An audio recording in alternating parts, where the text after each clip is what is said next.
Morning students, मैं संदीप पंडित आपको welcome करता हूँ। आज हम क्लास 9th का जो है मैथमेटिक्स का कोऑर्डिनेटर जो आपका T2 में है, तो आज शुरू करने जा रहे हैं कोऑर्डिनेटर। सबसे पहले आपको जानना है कोऑर्डिनेटर होता क्या है।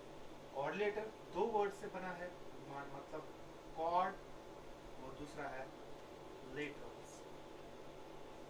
Cord means four, quad means four and lateral means sides.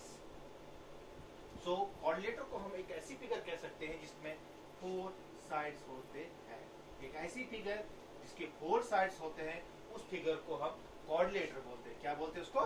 Coordinator. याद रखना है, कोऑर्डिनेटर एक ऐसी फिगर होती है जिसके चार साइड्स होते हैं।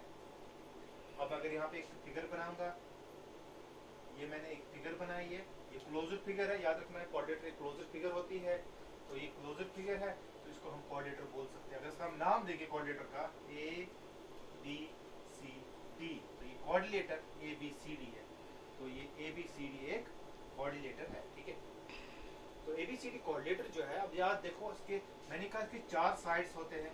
ये एक साइड आ गया, ये दूसरा साइड, ये तीसरा साइड और ये चौथा साइड। याद रखना है कि इसके चार साइड्स हैं। कौन कौन से साइड्स हैं इसके? यहाँ पे मैं लिख रहा हूँ A B, B C, C D and D A. याद रखना है चार साइड जो आए वो A B C D and D ए।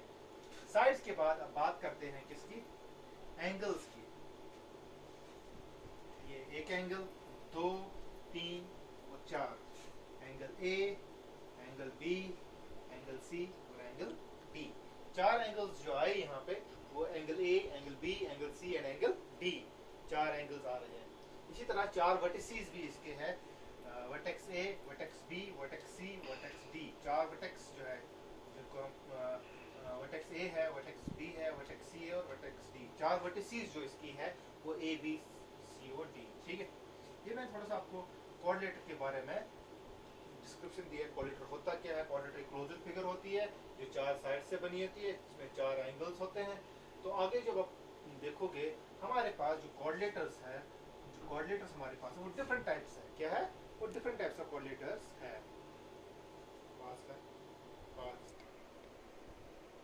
अब हम पढ़ेंगे types of coordinators. Types of coordinators, मैंने अभी कहा आपको कोऑर्डिनेटर्स के बारे में बताया। कोऑर्डिनेटर क्या होता है? फोर साइडेड क्लोजर फिगर होती है। अब हम टाइप्स ऑफ कोऑर्डिनेटर्स की तरफ जाएंगे। सबसे पहले जो मैं बताने जा रहा हूँ वो है ट्रेपीजियम।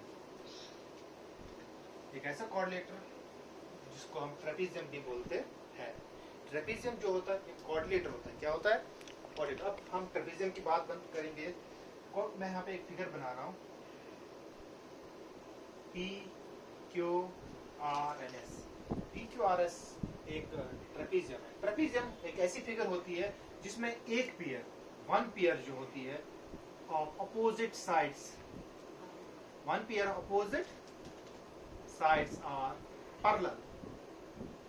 एक पेयर जो होती है अपोजिट साइड्स की वो पैरेलल होती है and other is non parallel, other is non parallel. याद रखना है एक ऐसी फिगर जिसमें एक अपोजिट एक पेयर जो होती है वो पैरेलल होती है और दूसरी जो साइड्स होते हैं वो नॉन पैरेलल होते हैं। जैसे कि हम देखेंगे ये पी क्यू आर एस हमारे पास एक ट्रेपीजियम है, इसमें पी क्यू एस आर के पैरेलल होगा, P Q parallel to S R. इसी तरह जो पी एस है और आर एस है ये आपस में पैरेलल नहीं होंगे, ये आपस में पैरेलल नहीं होंगे। तो हम कह सकते हैं P Q R S is a trapezium, वो फिगर जिसका एक पेयर अपोजिट साइड्स की पैरेलल होती है और एक नॉन पैरेलल साइड पेयर होती है। तो ये ट्रेपीजियम मैंने आपको बताया। ट्रेपीजियम के बाद हम जाएंगे अब दूसरी एक और इम्पोर्टेंट है, वो मैं पैरेललोग्राम के बारे में बताऊंगा। Second one is the parallelogram. तो पैरेललोग्राम क्या होता है? पैरेललोग्राम एक ऐसी फिगर होती है, देखेंगे अगर फिगर बनाऊंगा पहले। पैरेललोग्राम जिसमें one pair of opposite sides are equal and are equal and parallel. जो एक पेयर जो होती है, अगर एक ऐसा कोऑर्डिनेटर होगा जिसमें एक पेयर इक्वल भी होगी और पैरेलल भी होगी, तो उस फिगर को हम पैरेललोग्राम बोल सकते हैं। जैसे कि हमारे पास एक फिगर यहाँ पे मैंने बनाई है आपके सामने, ए बी सी डी।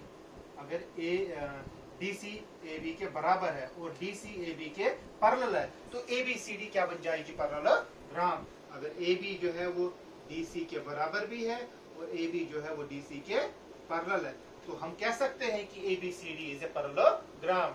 इसमें याद रखना है, पैरेललोग्राम में अपोजिट साइड्स जो होते हैं वो इक्वल होते हैं और अपोजिट साइड जो होते हैं पैरेलल होते हैं। अगर ये साइड इस साइड के बराबर है और इक्वल भी है, तो ये साइड जो होगा एडी वो भी बीसी के इक्वल भी होगा और पैरेलल भी होगा। तो पैरेललोग्राम की डेफिनेशन क्या आएगी? It's a that type of coordinator whose one pair of opposite sides are equal and pair. When one pair of opposite sides of a coordinator are equal and parallel, that we can say that that figure is known as parallelogram. Now next we move to another coordinator, that is a rectangle. Third one is the rectangle. It's also a coordinator. अगर मैं यहाँ पे figure बनाऊंगा, P, Q, R and S, ये हमारे पास एक rectangle है। याद रखना, रेक्टेंगल में क्या होता है? अपोजिट साइड्स जो होते हैं, opposite sides are equal and parallel. इसमें अपोजिट साइड्स जो होते हैं इक्वल भी होते हैं और पैरेलल भी होते हैं। अगर P Q इक्वल होगा SR के, P Q पैरेलल होगा SR के। इसी तरह पी एस क्यू आर के बराबर भी होगा और पैरेलल भी होगा। तो पी क्यू आर एस एक पैरेललोग्राम, ये रेक्टेंगल बनेगा। पैरेललोग्राम भी है ये, मगर हम रेक्टेंगल भी की बात कर रहे हैं। याद रखना है, रेक्टेंगल का हर एक एंगल जो होता है वो 90 डिग्री के बराबर होता है। मतलब एंगल पी एंगल क्यू के बराबर होगा, एंगल आर के बराबर और एंगल एस के बराबर। वो सभी एंगल्स जो होंगे आपस में क्या होंगे? वो 90 डिग्री के बराबर होंगे।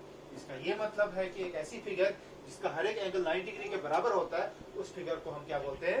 रेक्टेंगल। क्या बोलते हैं? रेक्टेंगल। तो next now we move to square. अब हम स्क्वायर की तरफ मूव करते हैं। अब fourth one, that is square. Square, what is square? Square एक ऐसी फिगर होती है,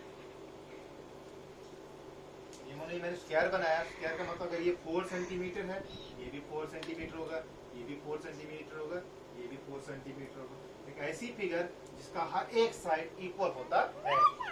एक ऐसा कोऑर्डिनेटर जिसका हर एक साइड इक्वल होता है, उस फिगर को हम क्या बोलते हैं? Square. Square is that figure all sides are equal, all sides are equal. हर एक साइड इसका इक्वल होता है और क्या होता है? And all angles are equal to 90 degree. जैसे कि आपने देखा अभी रेक्टेंगल में हर एक एंगल 90 डिग्री होता है, स्क्वायर का भी हर एक एंगल 90 डिग्री होता है। ठीक है, तो इस स्क्वायर की बात की, तो हम रेक्टेंगल को स्क्वायर भी बोल सकते हैं। रेक्टेंगल को हम क्या बोल सकते हैं? स्क्वायर। स्क्वायर मतलब कि अगर एक ऐसा रेक्टेंगल हमारे पास है जिसके हर एक साइड बराबर होगा, तो उसको हम स्क्वायर भी बोल सकते हैं, मगर हर एक स्क्वायर को हम रेक्टेंगल नहीं बोल सकते हैं। तो next one, our fifth one, that is rhombus. What is rhombus?